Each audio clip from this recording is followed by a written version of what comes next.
Yo, world, it's your boy JojoJovon. Thanks for tuning into the Socially Charged, Debatable, and Dope Privilege Show for 2021. Yo, we coming to y'all every week, Mondays on househillentertainment.com. Download the House Hill Entertainment app today for iOS and Google Play devices. It's free. On today's show, listen, we starting the year off with a bang. On today's show, we got a lot of the privilege madness to kid y'all with, as always. And stay tuned for a very special creative guest of ours, our first guest of the year, director and producer Jason Allen at The Art of Summertime on Instagram. Check him out. And as always, I have two of the illest co-hosts in the entertainment industry, Cecily Jamelia and Isaac Hayes. How y'all doing? Good, how are you? What up? Happy New Year. Happy New Year. We made it. Who was the rapper that said, "My nigga, we made it"? Who was that? I don't know. Okay, I thought Isaac, you would have known. But yeah, somebody. I think it was Wayne or Jay-Z's, some of those. But yeah, These days, we made it. My nigga, we made it, or nigga, we made it. That was Soulja Boy. Soulja Boy and Drake. Oh, him. Okay, yeah, him. Yeah, Soulja Boy. Soulja Boy got the tattoos removed, by the way. Shout out if y'all didn't see that. Looks like I know that. All of it looks better. It looks better. It looks a lot better for this guy. Yo, on face and neck, or just everywhere? All over his upper. We're gonna drop a picture for y'all in the visual episode. Stay tuned for that. Soulja Boy, tell him. Socially charged, debatable, and dope privilege show. Yo, so what can anybody, and Jason, we're going to introduce you the proper way. Right now, we want to hit our listeners and viewers with the front page news. Cecily, Isaac, what's going on with this two-time impeachment? Where are we at? Is he impeached yet? The House has approved of it. They need to vote in the Senate. Okay. Is that right? So I'll say that there was a vote in the House, and it was It was not I won't say it was a landslide, but there were 10 Republicans that actually voted against him as well. So I want to say it's 237 or 232 to 190 and something. Wow. I don't think he's gonna get impeached though. You don't think so? No, I don't think so. All we need are 17 Republicans to vote against him.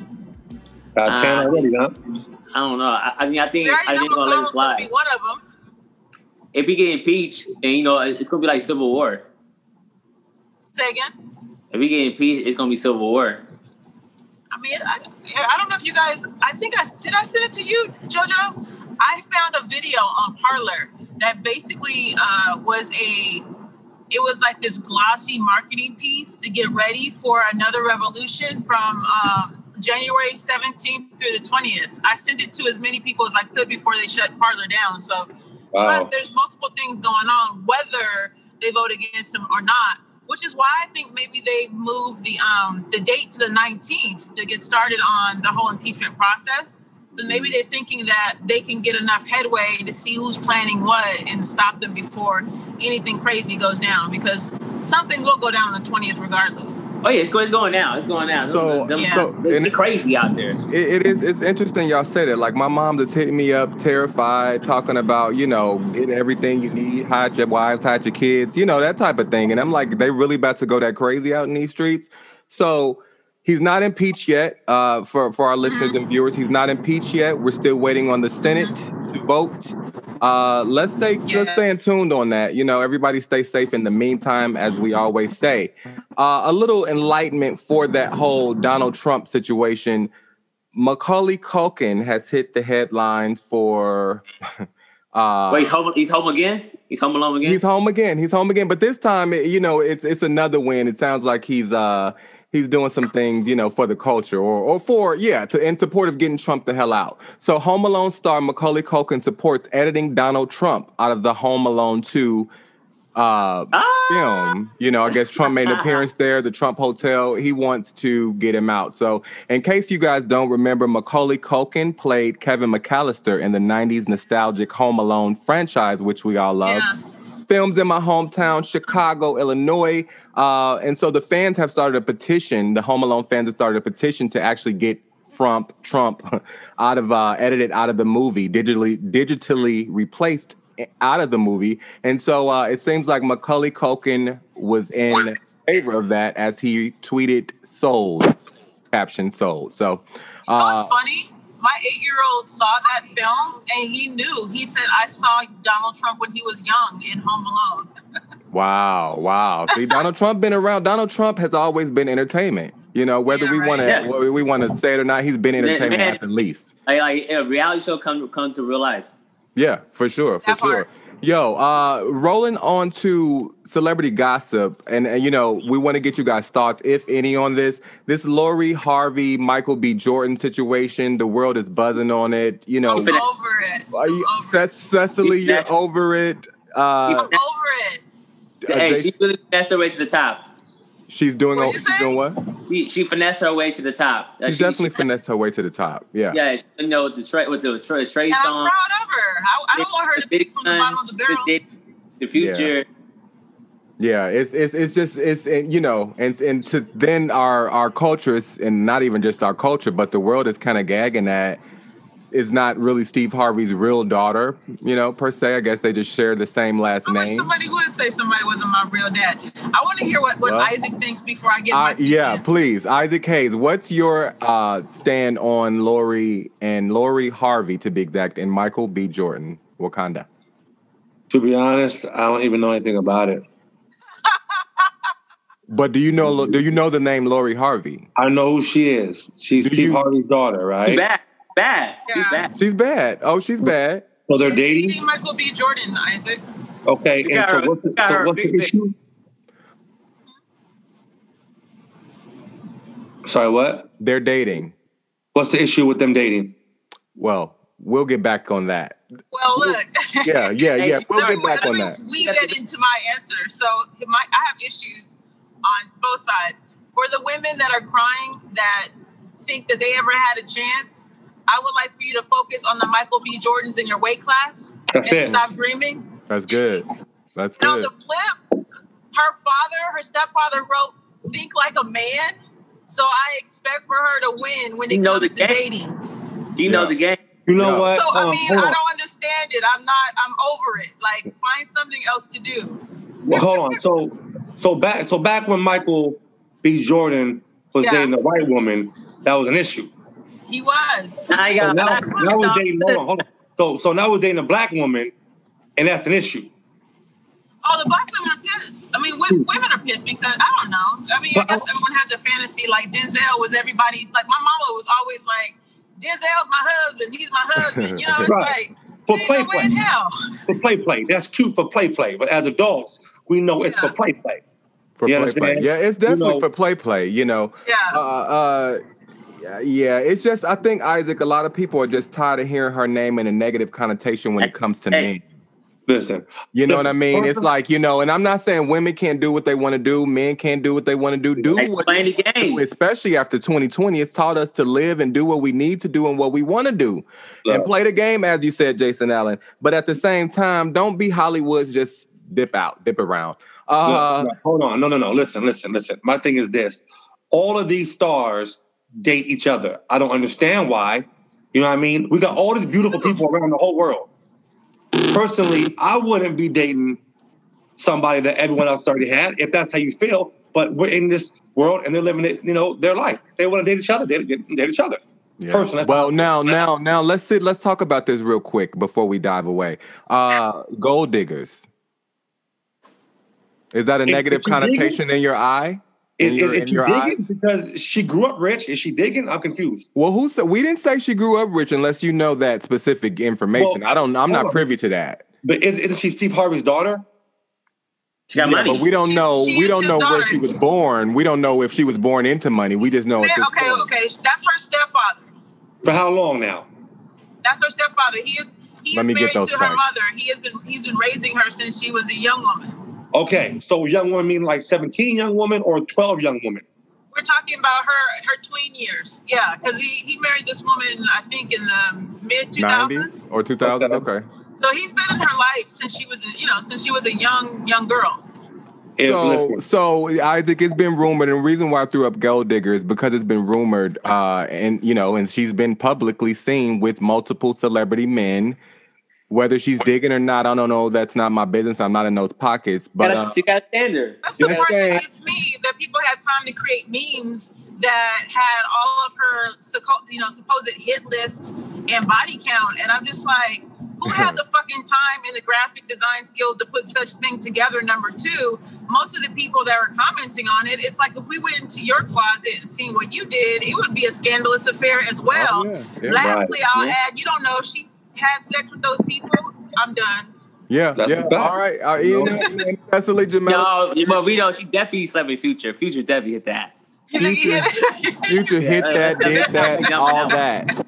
Future did that, and is still paying for his other child support, all that good stuff. Whatever. I will say whatever this, the as a woman, like if someone perceives you as being high value, they're just excited about being around you. They'll understand that if you don't want to have sex, they won't have sex. I mean, they won't even try. Like there are some guys that are doggish, but if they're excited to have you, they'll go with whatever plan you set out for them. So that's true, though. That's true. Very true. Yeah. I hear you on that, and I'm sure. I was gonna say, I'm sure our lady listeners and males alike can also agree with you, Cecily. Thank you for that input.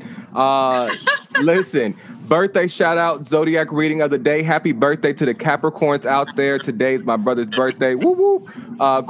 Capricorn reading of the week. Friends aren't the people who you judge in your life. Your friends are the people who can help you get over whatever problems you may be struggling with. Don't try to hide your faults from them. You will only end up pushing them away. It's time you share your worries with the person you can relate to, that knows what you're going through. No matter how confused you are, they won't think you're stupid or whiny. They will totally support you and help brainstorm some solutions. So, Capricorns, be open-minded. Yo, let's hop into the elephant in the room. Our very special first guest of the year, Jason Allen, creative producer, director, writer, genius, all that good stuff. Welcome to the show.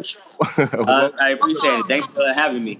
Yes, sir. So, jumping straight into it, his Instagram is The Art of Summertime. Check it out. What is that name about? I thought it was a very creative name. I was going to put The Art of Storytelling, but it's The Art of Summertime. So tell us about that. If I could give you my quick little thing, I felt like you were encompassing the all black summertime for all of us, like with that Instagram name. Is that what that means? Yeah, I honestly, that's exactly what I was going for. I was like, like the whole year is summertime. It's always the sun is out. The party, it's like life is a party. It's awesome. Got it. Yeah. Thanks for shining light onto that. Speaking about life being a party, you grew up. Where did you grow up? Because I know we're going to get into you living in Germany for a bit, and the wars and all that good stuff. But where did you initially grow up at? I grew up in Oakland. Grew up in East Oakland. Nice. And then I was. No, hey, I'm from Sacramento. Oh, okay. All right. That's like 2 hours away. That's what's up. Yeah. Northern Cal. 45 minutes. Wait, Cecily doing 90 miles an hour. The Cruella speed. So I definitely made that right. Go ahead. I'm sorry. No. You grew up, Jason. You grew up out in Oakland, and then you were living in Germany. How did that come about? After Oakland, I was like, I'm going to sign the military and I'm going to live in Germany because they said Germany's the best place to be at if you're black. So I was like, I'm definitely going there. So I was living in Germany for I think like 4 years, and I got a chance to be like Spain and Amsterdam and Luxembourg and stuff like that, and I think London too as well. That's pretty interesting. I am a well-traveled person myself. I know my co-hosts Isaac and Cecily are as well, and that sounds like somewhere I would love to visit. So, when you were over there for those 4 years, military to war, what is that quick story about? About were you in the military? Were you in the war? Yeah, I was like a 21 Bravo. They teach me how to make a bomb and stuff. It was just like not the job that I have now because there's nothing I can do with that in real life. It's kind of pointless. So they teach how to pretty much how to detonate it. And Germany went to Iraq for 1 year, did a war, and we had to drive out there and just cut wires on bombs. And so I think I got blew up like 3 times. You said you got blew up? Yeah, like we was in the vehicle and we getting way in the roads, trying to make sure all the roads, all the bombs are gone. And sometimes we'll miss one and it'll blow up on us. Wow. I think the first time I was pissed myself the first time. I'm sure you did. I'm sure I would have pissed myself the first time, the second time, and the third time. So you didn't lose, thank God you didn't lose any limbs or anything like that. That's my worst fear. I did like growing up and throwing the little poppers on the floor. That was as far as it went for me. Mm-hmm. You know, I'm not holding no dynamites. I'm not putting no lightning bugs in my ear. You know, any of that type of stuff. Being out in Germany within the military, were you discharged or did you just, you know, say I had enough, like, or did you complete that? Oh, I had enough. I was out. I did my thing, but I also got I hear that. Huh? I said, I hear that. You were out of there. Oh, yeah. I'm out. Yeah, I'm out of that motherfucker. It was like, you want to re-up, do war again? I'm not fucking doing that shit. Hell no. Like that. I'm black and I'm already went out to one war. I think that's enough. That's not play. That's not play. So did you have the honor and grace of this being under the Obama administration or was this prior to that? I think I was in 2005 to 2009. So I was like more... Bush, right? Yeah, so Bush. Okay, so could you tell, like, then and kind of seeing what they were going through under the administration now, or even the current administration, what the military personnel and what they're going through?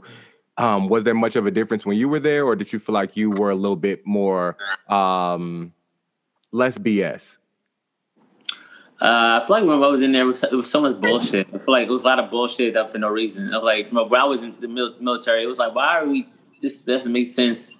But now it's like easier now. Some military. I see they're not doing the same bullshit I have to do in the war. So yeah, very, very interesting. But I think Obama thing was way better. Obama did a way better job than Bush. Well, we're definitely glad that you made it out the war because you definitely got some great stories and you shot a movie, so it's impressive. Yeah, very, very impressive. Oh yeah. We're gonna get to that. Thanks for that too. The big move to LA, Jason Allen, yo. The Art of Summertime on Instagram. We're talking about everything Jason Allen being the director and writer that he is, living in Germany for 4 years, in the military to war, and then you made your way to LA. Is that to your dreams and to do the more? Oh yeah. After that, I was like, you know what? Because Germany was kind of like a Neverland type of feeling. I was like, nah, I don't want to go back to Oakland this time. There ain't nothing there. So I'm moving to LA. Yeah, and that drive from Oakland to LA to kind of go on auditions or different calls was a little too tiring, right? Yeah. Too much going back and forth. So I was like, nah, I'm with LA. LA has the summer vibe, the art summertime thing going on. Yeah. Palm trees. Jason, I would love to know, like, how do you find the people in comparison to those from Northern California? Say that again? I would like to know what your thoughts are on folks here in Southern California versus those in Northern California. Oh, it's way different. Because on it. And because Southern, I think Northern California, they be upfront with it. There's no funny about it. But in Southern California, everybody's full of shit. Everybody's kind of like bullshitting, lying.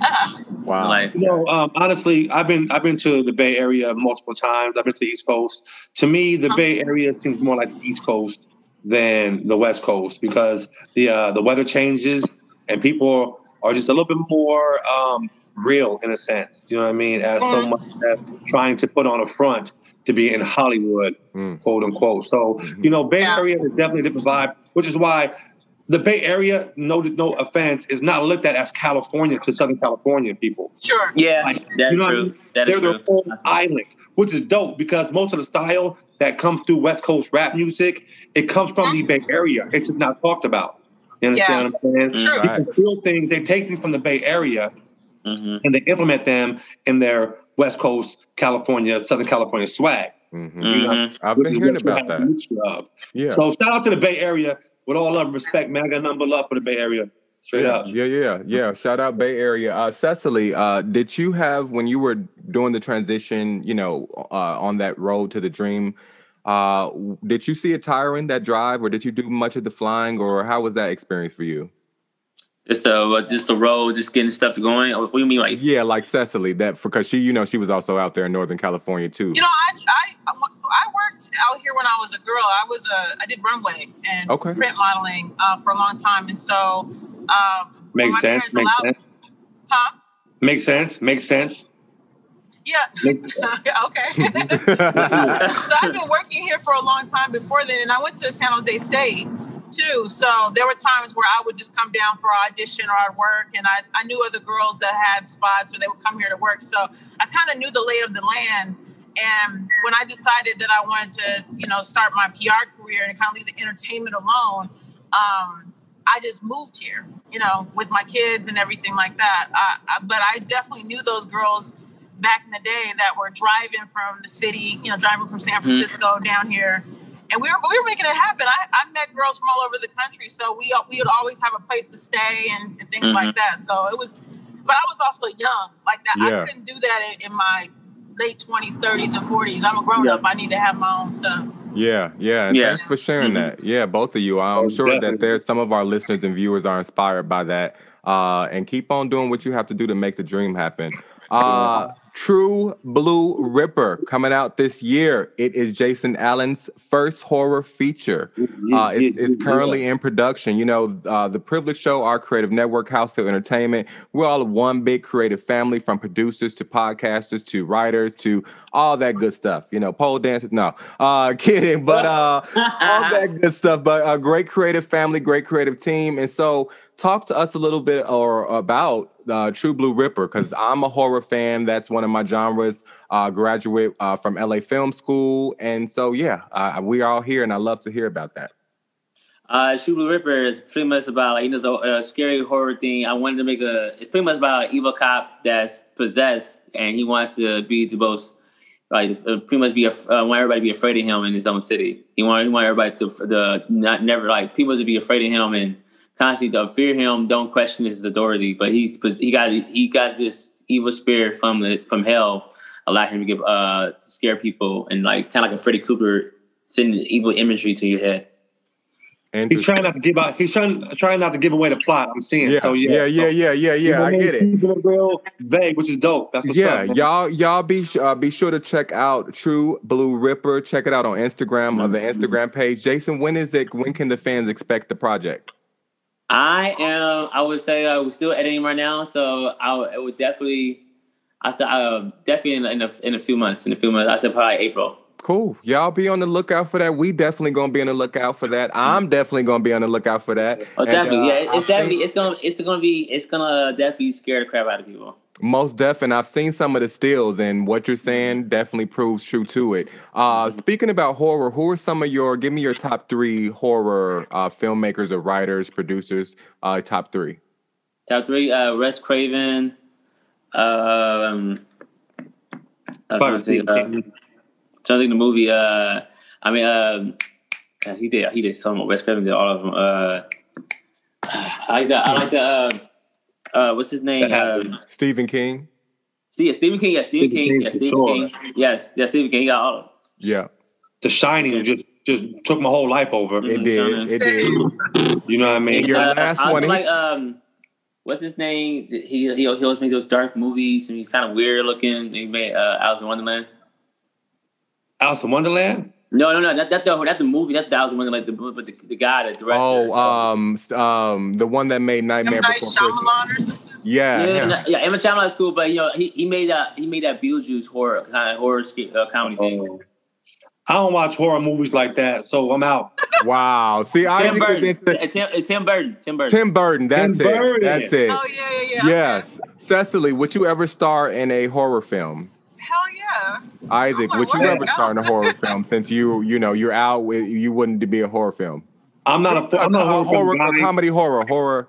I'm a scary kind of dude. You know what I'm saying? So that probably won't sit well with my conscience. My dreams might take over my sanity, and I don't need that. You know what I mean? Personally. Yeah.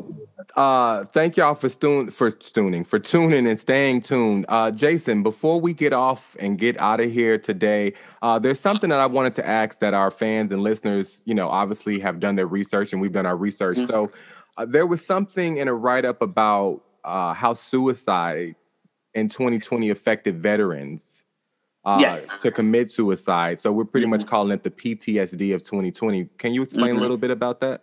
It's like a lot going on because a lot of veterans, it's been happening. Like a lot of veterans commit suicide because it's just pretty much the trap at home. And you're not allowed to people with PTSD. You don't want to be just stuck in the house all day. You need to walk outside. You need to be constantly doing stuff. And then when you're not doing stuff, it's constantly make you think. And then all the COVID thing that's happening, it just make people like I feel like there's no hope or something. Like things are not getting back to normal anytime soon.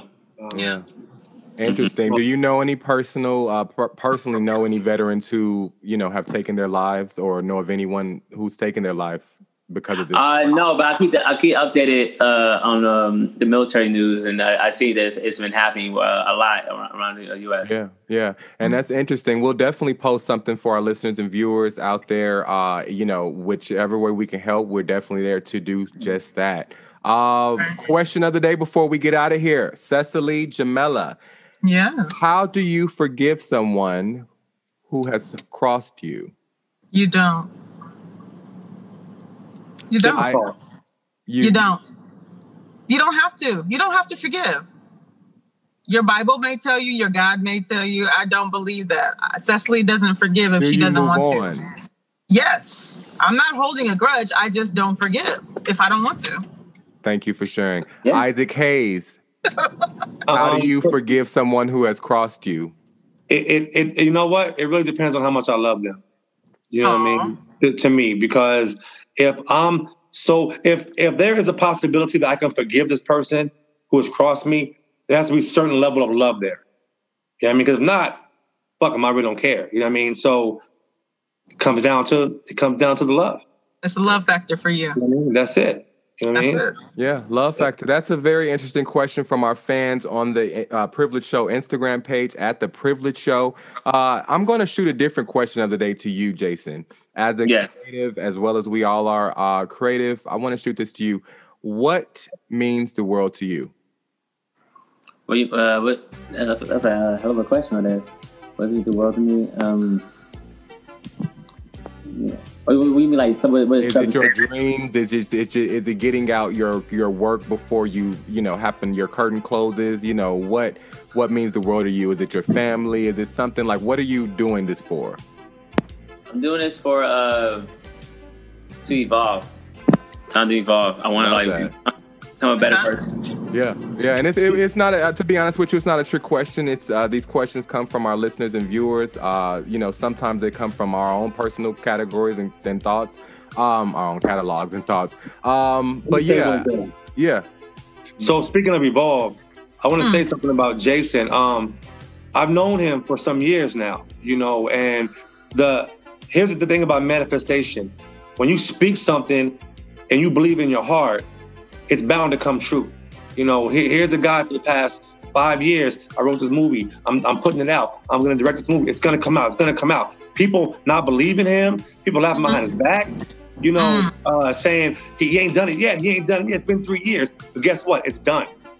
You understand what I'm saying? So I say that to say, if y'all have a dream and y'all really focused on your dream and you really believe in yourself, don't give up because time is passing by. Stick with your dream, put your best foot forward, and you will see it manifest in front of you. So, shout out to Jason. Yeah, shout out. Thank you, Isaac. Thank you, Isaac. Yeah, and thank you, Seth. Thank you, Jason. That's real word. In New York, as they say, East Coast word to mother on that. We've had a great time on The Privilege Show. Jason Allen, The Art of Summertime on Instagram. Director, writer, producer, creative genius. Check him out. The man is incredible. Be on the lookout for his first feature horror film, True Blue Ripper, coming out this year on Instagram, True Blue Ripper. Can't wait. As always, thank y'all for staying tuned into the socially charged, debatable, and dope Privilege Show coming to y'all every Monday. Until next time. In between times, stay safe, stay consistent, and as always, like the streets say, stay up. Download the Household Entertainment app today for iOS and Google Play devices, or head over to householdentertainment.com to tune in to more of our creative family fun. Peace, y'all. Y'all stay safe.